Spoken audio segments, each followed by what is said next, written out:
Hello student, आपका स्वागत है हमारे YouTube channel mathematics Abhishek Kumar में।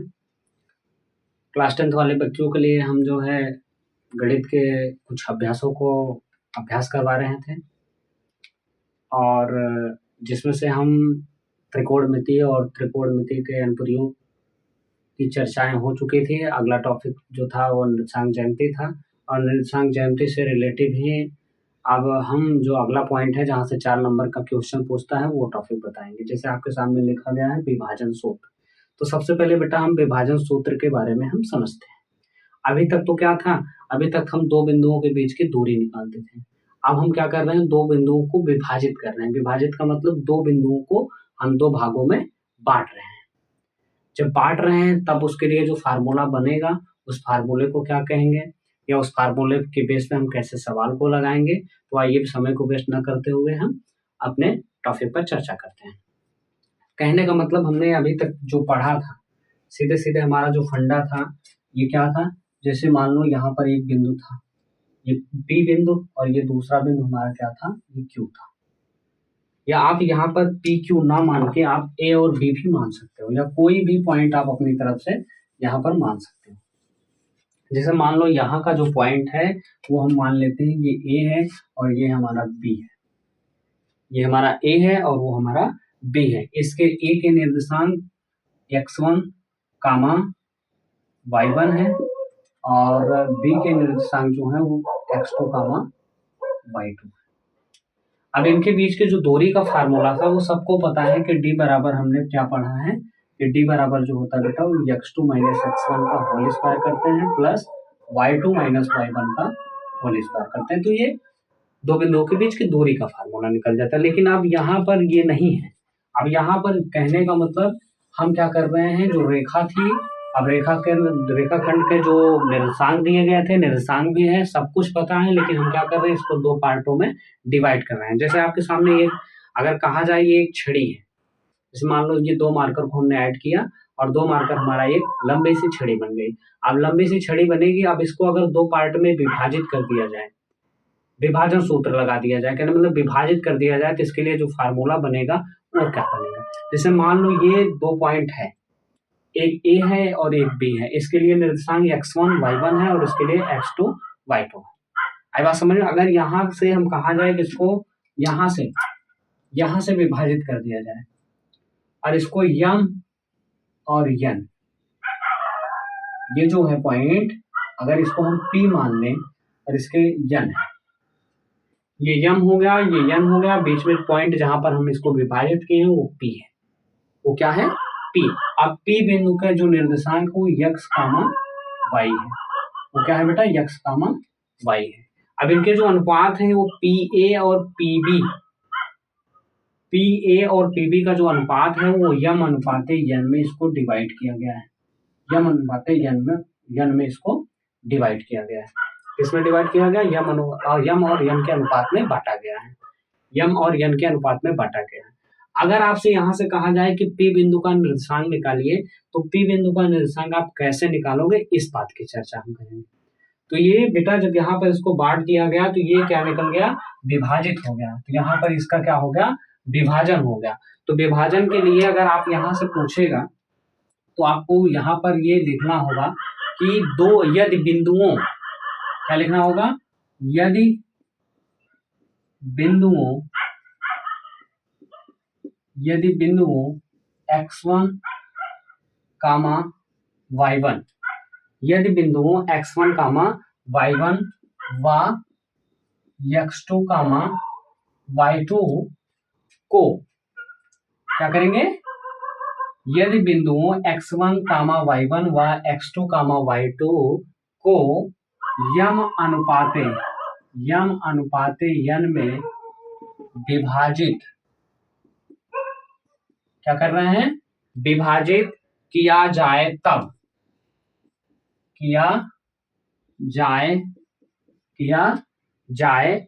तो विभाजन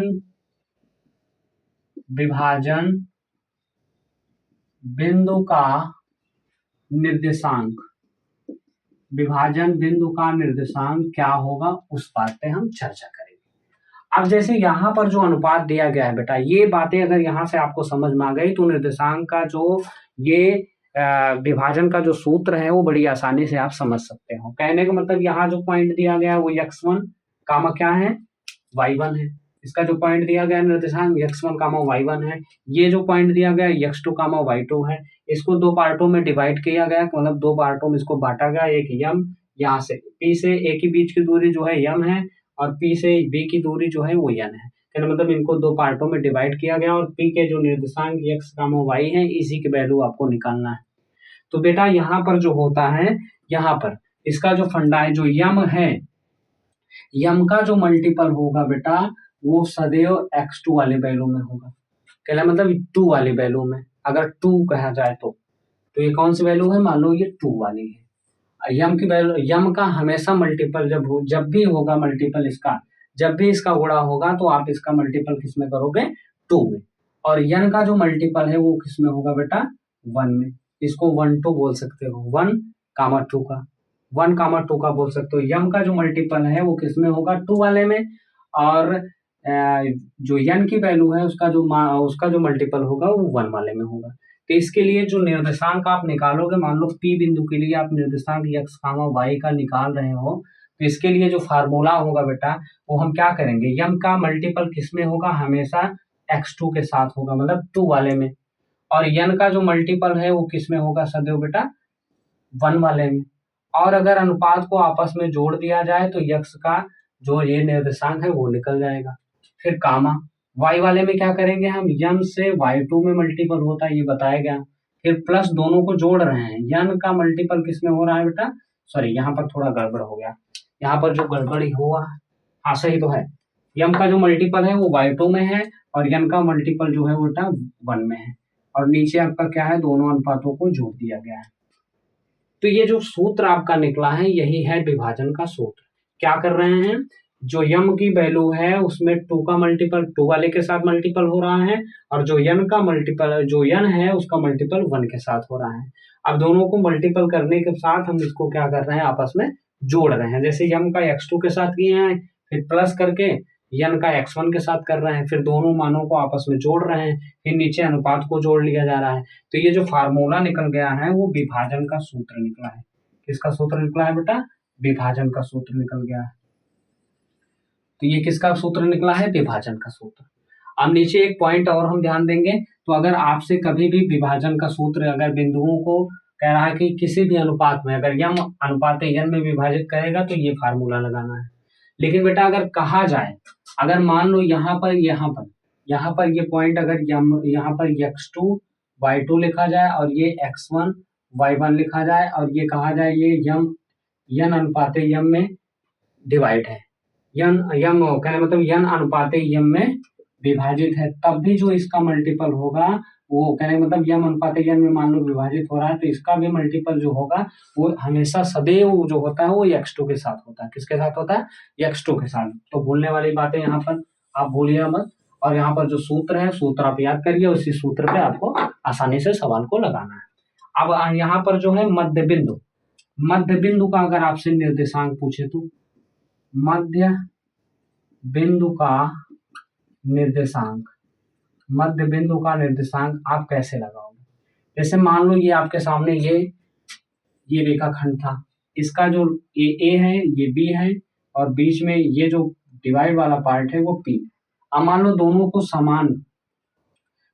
को समान मध्य बिंदु का मतलब बीचों बीच, एकदम बीचों बीच, कहना मतलब 1:1 में विभाजित किया जा रहा है, 1:1 में विभाजित किया जा रहा है, तब के लिए जो निर्देशांक होगा वो क्या होगा, ध्यान दो। तो विभाजन वाला सूत्र हम लगाएंगे, पी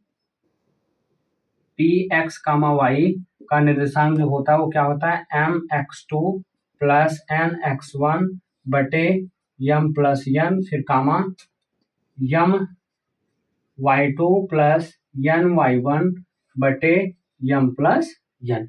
अब सब मान ले जाकर बेटा रख दो, कहना मतलब यम और यन का मान क्या है, एक अनुपात का है, एक अनुपात का है। लेकिन यहाँ पर एक अनुपात नहीं है, सिर्फ मध्य बिंदु में है एक का अनुपात। तो एक का अनुपात जब होगा बेटा तो ये क्या हो जाएगा, यम और यन का मान 1 है तो इसमें मल्टीपल होगा तो x2 प्लस x1 हो जाएगा, क्योंकि सेम वैल्यू वही आएगी। और नीचे क्या हो जाएगा 1 + 1 फिर कामा ये क्या है, ये भी वही है y2 + y1 बटे 1 + 1। तो इसका जो मान निकल गया वो रिजल्ट क्या निकला है, वो यहाँ पर रिजल्ट जो मध्य बिंदु का निर्देशांक अगर आपसे पूछता है पी एक्स कामा वाई, मध्य बिंदु का निर्देशांक क्या है बेटा x2 + x1 बटे 2 फिर कामा y2 + y1 बटे 2। तो ये मध्यबिंदु का जब भी निर्देशांक निकालना हो तो इसके लिए ये फार्मूला अपनाएंगे। और विभाजन सूत्र का जो फार्मूला है ये विभाजन जब भी कहेगा m/n में विभाजित किया जा रहा है तो आपको वही फार्मूला लगा देना है। उस फार्मूले के बेस पे आप आसानी से सवालों को लगा सकते हो। आइए हम इस पर कुछ सवाल देखते हैं, आगे चलते हैं बेटा। क्वेश्चन आपके सामने लिखा गया है कि उस बिंदु के निर्देशांक ज्ञात कीजिए जो बिंदुओं -1, 7 और 4, -3 को मिलाने वाले रेखाखंड को 2:3 के अनुपात में विभाजित करता है। तो ये विभाजन वाले सूत्र पर आधारित ये एक सवाल है और इस सवाल को बड़ी आसानी से हम लोग लगाएंगे। जैसे ये सवाल जो है 2023 में पूछा गया है। और इस प्रकार के सवालों को आप कैसे लगाओगे, सबसे पहले आपको मान को लिख लेना है। ये जो मान है इसके लिए जो मान है यम और यन के अनुपात में ये विभाजित हो रहा है। कहने का मतलब यहाँ पर यम की वैल्यू जो दिया है वो बेटा क्या दिया है 2 और यन की वैल्यू जो दिया गया बेटा वो 3 दिया गया है। मान लो यहाँ पर जो पॉइंट है हम पॉइंट मान लेते हैं ये ए है और ये बी है, ये ए है और ये हमारा बी है। ए का निर्देशांक -1, 7 दिया है और बी का निर्देशांक जो है बेटा वो क्या दिया है 4, -3 दिया है। मान लो इसको पी बिंदु पर ये विभाजित कर रहा है जो 2:3 में ये विभाजित हो रहा है। 2:3 में कहने मतलब 2:3 में इसको ये विभाजित कर रहा है। तो बड़ी आसानी से आप विभाजन सूत्र लगा के इसको सॉल्व कर सकते हो। तो आपको लगाना पड़ेगा विभाजन सूत्र से। विभाजन सूत्र से विभाजन सूत्र आपका क्या था, ये था बेटा ये जो सूत्र था आपका यहाँ पर अगर पी बिंदु के लिए निकालने हो तो पी के लिए x, y लिख सकते हो और नहीं आ रहा है तो आप डायरेक्ट ऐसे लिखोगे, क्या लिखोगे m(x2) + n(x1) बटे m+n फिर कामा m(y2) + n(y1) बटे m+n। अब सब मान आपको पता है, इसी फार्मूले पर आप रख दो तो विभाजन सूत्र से यहाँ पर जो इसके निर्देशांक उस बिंदु का निर्देशांक आप निकाल सकते हो। तो यम की वैल्यू आपके पास 2 है, x2 की वैल्यू जो है बेटा आप अगर लिखना चाहो तो यहाँ पर लिख सकते हो, या x2 की वैल्यू आपके सामने 4 है प्लस n का मान क्या है आपके सामने 3 है और जो x1 की वैल्यू है वो -1 है। अगर आप नहीं जान रहे हो तो यहाँ पर लिख लिया करो x1 की वैल्यू -1 और x2 की वैल्यू 4 है, y1 की वैल्यू आपके सामने 7 है और y2 की वैल्यू आपके सामने -3 है। आपको रखने में आसानी होगी। सब मान आपके सामने लिखा गया और विभाजन सूत्र पे हम इस फार्मूले को रख रहे हैं। नीचे आपका m+n है तो 2 + 3 हो जाएगा, फिर बीच में कामा लगा दो। m की वैल्यू आपके सामने 2 है, y2 की वैल्यू -3 है प्लस b है बीच में, n की वैल्यू आपका 3 है, y1 की वैल्यू आपके सामने 7 है। नीचे आप क्या करोगे 2 + 3 करोगे। इतनी बातें आपको समझ में आ रही होंगी। अब इसको आप जब आप लगाओगे तो ये हो जाएगा 2 × 8 और ये 3 × 3 माइनस में और ये हो जाएगा 3 × 2 = 5 फिर कामा बीच में 2 का गुणा 3 में करोगे 2 × 3 = 6 माइनस में और ये आ जाएगा 7 × 3 = 21 और नीचे आपका 3 × 2 = 5 आ जाएगा बेटा। अब 8 में से 3 गया, ये आ गया आपका 5 और नीचे हो गया 5, 5 5 से कैंसिल हो जाएगा, 5 5 से कैंसिल हो जाएगा -6 और ये केस में से 6 घटाओगे आ गया आपका 15 और नीचे है 5, 5 को इसमें भाग करोगे तो ये आ गया 3। कहने का मतलब ये जो वैल्यू आई है उस बिंदु का जो निर्देशांक आया वो क्या आया है 1,3 आ गया। इस बिंदु का जो निर्देशांक आया है वो क्या आ गया 1,3 आ गया। तो अगर सवाल समझ में आ रहा है तो वीडियो को बीच बीच में आप शेयर करते रहिएगा ताकि आपके कमजोर छात्र जो दोस्त हैं उनके पास तक ये वीडियो पहुंच जाए। तो इस सवालों को बड़ी आसानी से लगाते हैं बेटा, घबराने की कोई ज़रूरत नहीं है। विभाजन सूत्र आप याद करिए, उस सूत्र पर इस सवाल को हम बड़ी आसानी से लगा सकते हैं। अब हम एक और इस पर क्वेश्चन बताते हैं, विभाजन सूत्र पर नहीं, एक मध्य बिंदु पर क्वेश्चन बताते हैं और फिर आगे देखिए मध्य बिंदु का जो निर्देशांक निकालना हो वो कैसे निकालेंगे। तो उस पर एक सवाल देख लेते हैं। विभाजन सूत्र पर अगर आप लोग कहोगे कमेंट पे कि सर 1 2 या 2 4 सवाल और बता दीजिए तो हम बता देंगे, क्योंकि यहाँ पर वीडियो की संख्या ये जो है बढ़ती जा रही है। ये आपका चौथा वीडियो है और आप लोग कहोगे तो एक आध वीडियो और बना देंगे। अब हम आगे चलते हैं। क्वेश्चन दूसरा है आपका, बिंदुओं -2, और -2, 10 को मिलाने वाले रेखाखंड के निर्देशांक होंगे।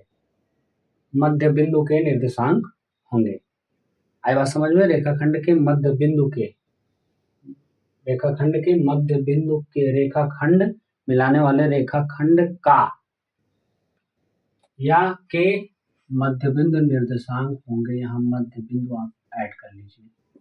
मध्य बिंदु, रेखाखंड के मध्य बिंदु का निर्देशांक होगा। रेखाखंड के मध्य बिंदु का निर्देशांक होगा। मध्य बिंदु का निर्देशांक होगा। आप ऐड कर सकते हो। ये बिंदुओं -2, 6 और -2, 10 को मिलाने वाले रेखाखंड का मध्य बिंदु निर्देशांक होगा। का मध्य बिंदु निर्देशांक होगा। मध्य बिंदु का निर्देशांक होगा या निर्देशांक होंगे ऐसा कर सकते हो। ठीक है, अब बैठ रहा है। बिंदुओं -2, 6 और -2, 10 को मिलाने वाले रेखाखंड का मध्य बिंदु निर्देशांक होगा। तो इस प्रकार के सवालों को आप कैसे लगाओगे? तो मध्य बिंदु वाला सवाल आपसे जब भी कहा जाए तो कहने का मतलब इसका जो अनुपात है, कहने मतलब जो भी अनुपात है, चाहे वो यम या यन का अनुपात हो, वो आपस में 1 या 1:1 का हो रहा है। तो जब 1:1 का हो रहा है तो विभाजन सूत्र सबको पता है। विभाजन सूत्र क्या होता है भैया? विभाजन सूत्र ये कहता है भैया mx2 + nx1 बटे m + n, यही तो होता है। ये क्या होता है? my2 + ny1 बटे m + n, यही तो होता है ना। तो इसमें अगर सब m और n का मान अगर 1 हो जाए तो यहाँ पर जो मध्य बिंदु का निर्देशांक आता है वो क्या आता है बेटा? वो आ जाता है x2 + x1 बटे 2, y2 + y1 बटे 2। ये आपका फार्मूला बन जाता है मध्य बिंदु के निर्देशांक। अगर यहाँ पर आपसे कहा जाए x1 की वैल्यू क्या है तो आप कहोगे -2, और x2 की वैल्यू अगर आपसे पूछा जाए वो भी कहोगे -2। अगर y1 की वैल्यू आपसे कहा जाए बेटा तो आप कहोगे 6, y2 की वैल्यू आपसे पूछा जाए कहोगे 10। अब सब मान ले जाकर इसे फार्मूले पर रख देना तो मध्य बिंदु का निर्देशांक निकल जाएगा। x2 की वैल्यू क्या है बेटा? -2, बीच में प्लस, फिर x1 की वैल्यू क्या है? -2 और पूरे का बटे 2। y2 की वैल्यू क्या है आपके सामने? 10, और y1 की वैल्यू आपके सामने क्या है? 6 और पूरे के बटे 2। बहुत सिंपल सवाल है। ये -2 हो जाएगा और ये प्लस माइनस, ये प्लस का अंदर गुणा होगा, ये प्लस माइनस माइनस हो जाएगा, ये भी 2 और ये भी माइनस में हो जाएगा। ये 2 माइनस पहले था और ये भी 2 माइनस में है, लेकिन प्लस माइनस बीच में प्लस है तो प्लस माइनस माइनस हो गया। 10 6 ये हो जाएगा बेटा 16, 16 बटे आ गया ये आपका 2, 16 बटे आ गया 2, और ये माइनस माइनस प्लस, लेकिन चिन्ह आपका माइनस ही रहेगा। ये आ गया -4 बटे 2 और ये आ गया 16 बटे 2। अब काट दो यहीं से, ये काटोगे तो ये आ जाएगा -2 दूना 4, माइनस आगे लगा है, इसको काटोगे 2 8 16। इसके जो निर्देशांक आ गए वो क्या आ गया बेटा? -2, 8 आ गया। तो अगर वीडियो पसंद आए तो वीडियो को आप लाइक करिए, शेयर करिए, सब्सक्राइब करिए, और अगर आप लोग कहोगे तो 1-2 सवाल या 4 सवाल जो है विभाजन सूत्र पे और बता दिया जाएगा, लेकिन आप कमेंट में बताइए तभी बताया जाएगा, नहीं तो यहीं पर ये समाप्त होता है। यहाँ से ऐसा कुछ भी नहीं जो छोड़ा गया है, सब कुछ कंप्लीट करवाया गया है। और वीडियो पसंद आए तो वीडियो को लाइक शेयर सब्सक्राइब करें। मिलते हैं अगले टॉपिक के साथ। धन्यवाद।